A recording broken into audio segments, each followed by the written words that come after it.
अस्सलामुअलैकुम everyone, this is Ali from वासेक। और भाई टेक बोलचाल की नई एपिसोड में आपको हम वेलकम कहते हैं।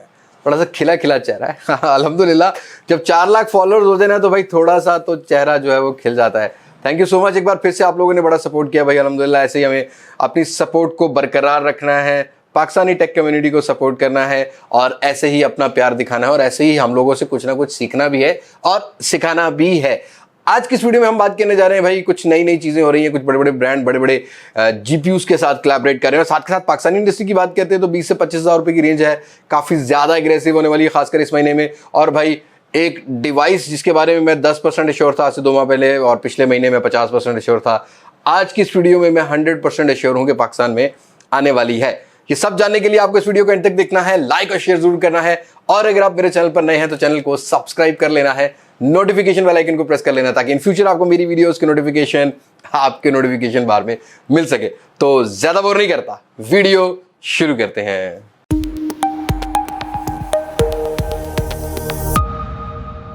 दोस्तों, सबसे पहली टेक बोलचाल की बात करते हैं तो मेरे हिसाब से ये इंडस्ट्री में एकदम चेंज लाने वाली है, खासकर फ्लैगशिप लेवल में। क्या दोस्तों, ये न्यूज है AMD और सैमसंग को लेके। इससे पहले भी हमने काफी सारी टेक न्यूज इस तरह की कवर की है कि सैमसंग जो है हो सकता है AMD के साथ कोलैबोरेट करे। सैमसंग ने भी थोड़ा बहुत टीजर दिया था बट कंफर्म नहीं किया था, लेकिन फाइनली यहां पर AMD ने कंफर्म कर दिया है कि जो इस साल के लास्ट में या जो नेक्स्ट ईयर स्टार्ट में फ्लैगशिप सीरीज होगी सैमसंग की सेलफोन इंडस्ट्री की, उसमें आपको AMD के जीपीयूज देखने को मिलेंगे। जी हाँ दोस्तों, और अगर AMD जो है वो मोबाइल फोन इंडस्ट्री में पांव रखता है तो ऑब्वियस सी बात है कि यहां पर जो डिस्प्ले जीपीयूज के ऊपर जो काम होता है या जीपीयूज बेस्ड गेम्स होती हैं उनका कुछ नेक्स्ट लेवल ही होने वाला है। AMD की तरफ से भाई 1 जून को एक कॉन्फ्रेंस की गई जिसमें बता दिया गया है कि सैमसंग के साथ कोलैबोरेट करने जा रहा है और सैमसंग के जो एक्जीनोस सीपीयूज होंगे वहां पर हमें AMD के RDNA2 जीपीयू जो है वो देखने को मिलेंगे। और इन जीपीयूज की बात करें तो ये जीपीयूज हमें Radeon 600 सीरीज के गेमिंग कंसोल्स में भी देखने को मिले। और AMD की बात करते हैं तो बहुत सारे gaming consoles, computer accessories, graphic card में जो है वो बहुत ज्यादा इनोवेशंस लेके आता है। अब फाइनली मोबाइल फोन इंडस्ट्री में भी आ गया। और इस सीरीज की बात की जाए तो ये Xbox टाइप की जो गेमिंग कंसोल इस साल लॉन्च किए गए हैं उनके अंदर भी यूज किए गए हैं। मतलब Samsung in flagship level going for next level. देखते हैं कि नेक्स्ट ईयर क्या बनता है। आपकी क्या राय है? अगर मोबाइल फोन का जो एक प्रीमियम जो सेगमेंट है, जो फ्लैगशिप सेगमेंट है, उसमें कुछ जीपीयू की रेस में AMD कोलैबोरेट करता है या AMD पांव रखता है तो भाई कितना इंपैक्ट करेगा मार्केट को? आप कमेंट सेक्शन में जरूर शेयर कर सकते हैं। मैं अपने ओपिनियन की बात करूं तो ये सैमसंग से स्टार्टिंग ले रहा है AMD, इसके बाद हमें बहुत सारे ब्रांड्स के साथ कोलैबोरेशन इसके देखने को मिल सकते हैं। लेट्स सी फ्यूचर में क्या बनता है क्या नहीं। और भाई अगली न्यूज, हम बहुत क्रिटिकल कंडीशन में गुजरने वाले एक ब्रांड की बात कर लेते हैं। क्रिटिकल कंडीशन क्या है कि भाई 2 साल हो गए हैं US से हाथ धो के पड़ गया हुआवे के पीछे और फाइनली हुआवे काफी पीछे रह गया मोबाइल फोन इंडस्ट्री में। लेकिन फाइनली स्ट्रगल जो है वो कभी भी नहीं छोड़नी चाहिए, चाहे आप किसी भी लेवल पर पहुंच जाते हो, चाहे आप बिल्कुल एक पीक लेवल से ग्राउंड लेवल पे भी पहुंचते हो, स्ट्रगल आपको हमेशा सक्सेसफुल बना देती है। Huawei is trying for successful now again। जी हाँ दोस्तों, Huawei की तरफ से Harmony ऑपरेटिंग सिस्टम जो है वो इस साल के स्टार्ट में ही जो है बताया गया, अनाउंस किया गया, वर्जन 1.0 को लॉन्च किया गया। लेकिन फाइनली Huawei ने अब अपनी 100 डिवाइसेस पर एंड्रॉइड से Harmony ऑपरेटिंग सिस्टम पर अपडेट जो है वो चाइना में प्रोवाइड कर दी है। ये 2.0 वर्जन है, अभी फिलहाल इसको बीटा वर्जन पर चाइना के अंदर रन किया जाएगा। लेकिन अभी Huawei की तरफ से ये कंफर्म नहीं किया जा रहा कि ग्लोबली Harmony ऑपरेटिंग सिस्टम जो होगा वो कब लाया जाएगा। लेकिन हमेशा से ये होता है भाई, ये जो चाइनीज होते हैं ना, ये पहले सारी चीजें इस्तेमाल करते हैं, टेक्नोलॉजी इस्तेमाल करते हैं, जब इनका दिल भर जाए फिर ये ग्लोबल फेंकते हैं। तो इस साल के एंड तक मैं भी एक्सपेक्ट करता हूं कि ये जो Harmony ऑपरेटिंग सिस्टम होगा ये हमें बहुत सारी डिवाइसेस में देखने को मिलेगा। ऑल्दो कुछ चाइनीज ब्रांड है जैसे कि मिजू, इसकी तरफ से भी हमने ये न्यूज़ सुनी है कि Harmony ऑपरेटिंग सिस्टम के साथ कुछ डिवाइसेस को लॉन्च कर रहा है, जिसमें जो है स्मार्ट वॉचेस भी हैं, जिसमें और प्रोडक्ट्स भी हैं। लेट्स सी एंड्रॉइड से Harmony ऑपरेटिंग सिस्टम पर कितने लोग शिफ्ट होते हैं। वैसे आपकी क्या राय है कि Harmony ऑपरेटिंग सिस्टम के बारे में आप अगर Huawei की डिवाइसेस आती हैं तो आप जाना चाहेंगे या अभी फिलहाल एंड्रॉइड पे ही सब्र करना चाहेंगे, या आप नई चीज को अडॉप्ट भी कर सकते हैं? इस पोजीशन में है भी कि नहीं? Let me know in the comment section. Okay जी दोस्तों, अगली जो टेक न्यूज है, मैं बार बार इस फोन को इसलिए डिस्कस कर रहा हूं कि मुझे लगता है कि ये ब्रांड इस फोन के साथ दोबारा बहुत एग्रेसिव एंट्री करेगा। दोबारा क्या करेगा, पाकिस्तान में एकदम से एंट्री करेगा। क्योंकि वन प्लस के बारे में सब ये कह रहे थे कि ऑफिशियल आए, फाइनली आ चुका है। सब जानते हैं कि यूनाइटेड मोबाइल के साथ यहां पर जो है वन प्लस ऑफिशियल हो चुका है पाकिस्तान की मार्केट में। लेकिन नॉट सीई जो मॉडल है इसको लेके बहुत सारी क्यूरीज आ रही थी कि अली भाई क्या सच में ये पाकिस्तान आ रहा है, क्योंकि मैंने 2 दफा इसका जिक्र किया है। हाँ भाई, नॉट सीई पाकिस्तान में फाइनली प्लान है।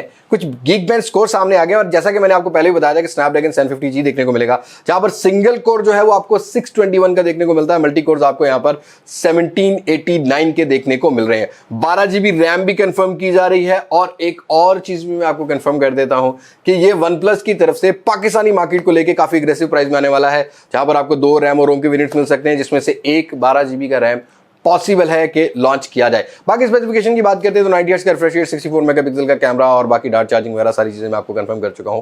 लेकिन भाई अगर तो ये आता है ना 60,000 रुपए की रेंज में, तो मुझे ये लगता है कि स्नैपड्रैगन 750G 90 हर्ट्ज के रिफ्रेश रेट के साथ काफी अच्छा कमबैक करेगा, क्योंकि जो N10 मॉडल करके है जिसकी प्राइस अभी काफी ज्यादा डाउन कर दी गई है, 50,000 के अराउंड कर दी गई है, वो भी वन प्लस की तरफ से यहां पर लाया गया था रॉक मोबाइल की वारंटी में, बट वन प्लस के वो ऑफिशियल उस टाइम रिटेलर नहीं थे। अब हों गालिबन मुझे नहीं आइडिया, लेकिन मुझे यूनाइटेड मोबाइल का आइडिया है कि यूनाइटेड मोबाइल जो है वो एक ऑफिशियल जो है प्लेटफॉर्म है वन प्लस का, जो कि पीटी अप्रूवल भी देगा और रेड कार्पेट जो इनकी कोई ऑफर है वो भी वो आपको प्रोवाइड करने वाले हैं। लेट्स सी क्या बनता है क्या नहीं। लेकिन ये फोन पाकिस्तान में, मुझे पता है कि आप लोग सोच रहे होंगे कि भाई ऐसे बातें करी जा रहे हैं, कब आएगा पाकिस्तान में?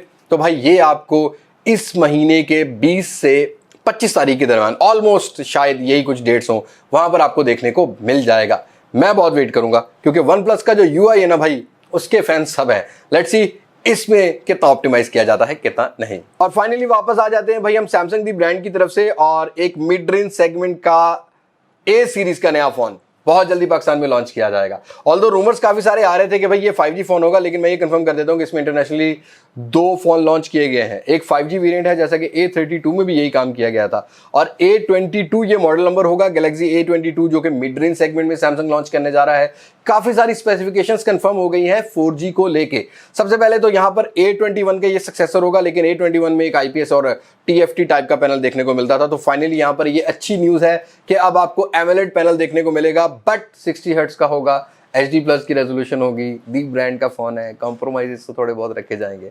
लेकिन फाइनली यहां पर प्रोसेसर की बात करते हैं तो MediaTek Helio G80 को फाइनल किया जा रहा है। चलो कुछ तो अच्छा हुआ कि भाई कुछ लेटेस्ट प्रोसेसर के साथ चलने लग गए, जो कि ट्रेंड चल रहा है। साथ ही साथ 6GB 128GB 4GB 128GB का वेरिएंट, 5000 mAh की बैटरी, वही 15 वाट की fast charging, rear 48 megapixel camera को बताया जा रहा है। और पाकिस्तानी मार्केट में भी ये फोन जो है वो 20 से 22 तारीख, एज यू नो कि मैंने अपकमिंग डिवाइसेस ऑफ जून 2021 के बारे में मैंने बताया था कि ये फोन पाकिस्तान में आएगा। तो भाई ये आएगा। अगर आपने वीडियो नहीं देखी तो लिंक डिस्क्रिप्शन में मिल जाएगा, और भी उनमें फोन मैंने बताए हैं, अगर आप प्लान कर रहे हो तो आपको क्लियर हो जाएगा। और दोस्तों इससे पहले हमने 10-10 हज़ार mAh के पावर बैंक भी देखे हैं, 20-20 हज़ार mAh के पावर बैंक भी देखे हैं, और इससे पहले हमने एक आधा फोन ही ऐसा देखा है जो इतनी बड़ी बैटरी में आता है। लेकिन फाइनली वो फोन था 70-80 हज़ार रुपए का या 60,000 रुपए की रेंज में आता था दी ब्रांड की तरफ से। बट ये फोन मिड रेंज सेगमेंट में सबसे बड़ी बैटरी वाला फोन है। क्या दोस्तों, मैं बात कर रहा हूं टेक्नो पोवा 2 की। ऑल्दो टेक्नो पोवा की भी बात की जाए, जो सबसे पहले आए थे, वहां पोवियर करके कुछ मॉडल आए थे, उनमें भी हमें 6-6 हज़ार mAh की बैटरी मिल रही थी। But that was experiment from Tecno, उन्होंने टेस्ट आउट किया, वो सीरीज काफी फेमस हुई। उसके बाद टेक्नो पोवा को लॉन्च किया गया। अब टेक्नो पोवा 2 फाइनली आज इंटरनेशनल मार्केट में अनाउंस कर दिया गया, इंट्रोड्यूस करवा दिया गया है। आगे चल के मैं बात करता हूं पाकिस्तान में कब मिलेगा। बट टेक्नो पोवा 2 की अगर स्पेसिफिकेशन की बात की जाए तो मेन हाईलाइटिंग फीचर है 7000 mAh की बैटरी, 18 वाट की फास्ट चार्जिंग, डिजाइन काफी एग्रेसिव है, साथ के साथ पॉलीकार्बोनेट का स्टफ है, ग्लॉसी लुक लेके आएगा, रियर पर 48 मेगापिक्सल का triple camera setup, front side पर 8 मेगापिक्सल की सेल्फी सेंसर। हार्डवेयर की बात करते हैं तो इस फोन के अंदर हमें देखने को मिल जाएगा MediaTek Helio G85, 6GB 128GB, 8GB 128GB, दो प्राइसेस सामने आ रही है, जहां पर $160-70 के अराउंड जो है वो 6GB 128GB और $20 का डिफरेंस जो है वो हमें 4GB 128GB में देखने को मिलता है। बट पाकिस्तान में ये असेंबल होते हैं, थोड़ा बहुत सस्ते आने वाले हैं। स्क्रीन साइज की बात करते हैं तो यहाँ पर स्क्रीन साइज के बारे में बताया जा रहा है कि 6.9 इंचेस का होगा, फुल HD+ का रेजोल्यूशन, 1080p का रेजोल्यूशन, 180 हर्ट्ज का टच सैंपलिंग होने वाला है। प्राइस मुझे ये लगता है कि इस फोन की 20 से 22 हज़ार ही होनी चाहिए, बिकॉज अब इससे ऊपर और कंपटीशन होने वाला है, उसके आगे चल के बात करते हैं। क्योंकि जो रिफ्रेश रेट की रेस चल गई है ना, जो वो काफी ज्यादा जो है वो लोगों को पसंद आने लग गई है। अब लोग स्मूथ डिस्प्ले यूज करना चाहते हैं। पाकिस्तान की लॉन्च डेट की बात करते हैं तो मेरा ये ख्याल है कि ये फोन जो है वो आपको इसी महीने के एंड वीक में मिलेगा, उससे पहले देखने को नहीं मिलेगा। उससे पहले टेक्नो लाने वाला है कैमन 17 और 17 प्रो। बड़ी अग्रेसिव प्राइस होगी भी, खासकर 17 को लेके मैं बड़ा जबरदस्त किस्म का जो है कंटेंट सोच रहा हूं, क्योंकि ये पहला फोन होगा पाकिस्तानी मार्केट में जो सबसे चीप भी होने वाला है। प्राइस के बारे में अभी नहीं बताऊंगा, अनबॉक्सिंग का वेट करो। चीप भी होगा, 90 हर्ट्ज का रिफ्रेश रेट भी होगा, 48 मेगापिक्सल का कैमरा भी होगा, 18 वाट की फास्ट चार्जिंग होगी, 5000 mAh की बैटरी होगी with MediaTek Helio G85, 6GB 128GB का वेरिएंट। प्राइस आप कमेंट सेक्शन में वैसे गेस कर सकते हो। आपको कैमन 17 और 17 प्रो जो होंगे वो आपको अराउंड कुछ 15 तारीख के अराउंड ही पाकिस्तानी मार्केट में देखने को मिल जाएंगे। हो सकता है उससे पहले भी हमारी कुछ अनबॉक्सिंग्स प्लान हो, बट देखते हैं, अभी तक स्केड्यूल नहीं किया है सारी चीज़ों को। लेकिन काफ़ी अच्छा इंप्लीमेंट, अब ये जो 20 से 25 हज़ार रुपये वाली रेंज है ये काफ़ी एग्रेसिव होने वाली है, स्पेशली इन जून, और नेक्स्ट मंथ और भी कुछ आने वाला है, उसके बारे में मैं अभी नहीं बताऊंगा। नेक्स्ट टेक न्यूज़ का आपको वेट करना है। वही बात करते हैं अगली टेक न्यूज़ की। तो जब टेक्नो को कवर किया तो भाई इन्फिनिक्स को कैसे पीछे छोड़ सकते हैं। इन्फिनिक्स का भी कुछ हॉट 10S करके मॉडल है जहाँ पर 90 हर्ट्ज का refresh rate, MediaTek Helio G85 और 18 वाट की फास्ट चार्जिंग और 48 मेगापिक्सल कैमरा, जैसा कि मैंने पहले ही बताया था, वो भी पाकिस्तान में प्लान किया जा रहा है। और वो आपको कुछ 10 तारीख के अराउंड ही पाकिस्तानी मार्केट में देखने को मिलेगा। मतलब not coming slow, but price का आइडिया दूं तो ये अंडर 25 के प्रोडक्ट होने वाली है। तो जो बजट रेंज के गेमर्स है ना, जिनको भाई कैजुअल गेमिंग करनी है या जिनको बच्चों को सिर्फ गेमिंग के लिए, गेमिंग पर टाइम किल करने के लिए इस पेंडेमिक इश्यूज में, तो उनके लिए अच्छी चॉइसेस हो सकती हैं। और 90 हर्ट्ज रिफ्रेश रेट इस प्राइस सेगमेंट में काफ़ी एग्रेसिव थिंग है भाई।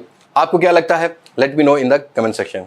लास्ट नॉट द लीस्ट भाई, मुझे पता है कि इसमें से जो थंबनेल आपने देखा है इसमें से बहुत सारे दोस्त इसी वजह से आए हैं। सॉरी, मैं लास्ट में ये न्यूज़ डाल रहा हूँ क्योंकि ये बहुत अच्छी न्यूज़ है, क्योंकि इस न्यूज़ को मैं पिछली 2 महीने से कवर करता आ रहा हूँ। कभी मैं 10% एश्योर होता हूँ, कभी मैं भाई 50% एश्योर होता हूँ, लेकिन अब मैं 100% एश्योर हूँ कि Xiaomi अपना top of the line flagship phone Mi 11 Pakistan में इस महीने लॉन्च कर देगा।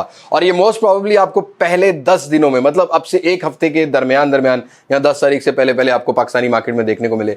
प्राइस का कोई आइडिया नहीं है, लेकिन भाई 2K का display, Snapdragon 888, camera top level का, परफॉर्मेंस टॉप लेवल की, अल्लाह करे प्राइस टॉप लेवल की ना रखें, कुछ बजट रखें, कुछ हम गरीबों का भी फायदा हो जाए और देखने वालों को भी फायदा हो जाए और कुछ फ्लैगशिप फोन लेने वालों का भी फायदा हो जाए। बट Mi 11 पाकिस्तान में फाइनल है और जो लोग वेट कर रहे थे Mi 11 का, भाई सब्र करो, रुको जरा, 10 तारीख आने वाली है। बस आज की टेक न्यूज़ में इतना ही। उम्मीद करता हूँ चिट चैट आपको थोड़ी बहुत पसंद आई होगी। कॉन्फिडेंस लेवल कोशिश कर रहा हूँ जब थोड़ा सा रिलैक्स हूँ अच्छा कर लेता हूँ। सो आज की वीडियो में इतना ही। मुलाकात होगी नई वीडियो में किसी नई अनबॉक्सिंग, किसी नए रिव्यू, किसी नए कंपैरिजन के साथ। तब तक मुझे नहीं इजाजत। मैं हूँ अली अब्बास मासक से, पाकिस्तान पाइंदाबाद। अल्लाह हाफिज। अरे 1 मिनट भाई, 1 मिनट, अनबॉक्सिंग आने वाली है, सब्र करो। Thank you, Allah Hafiz.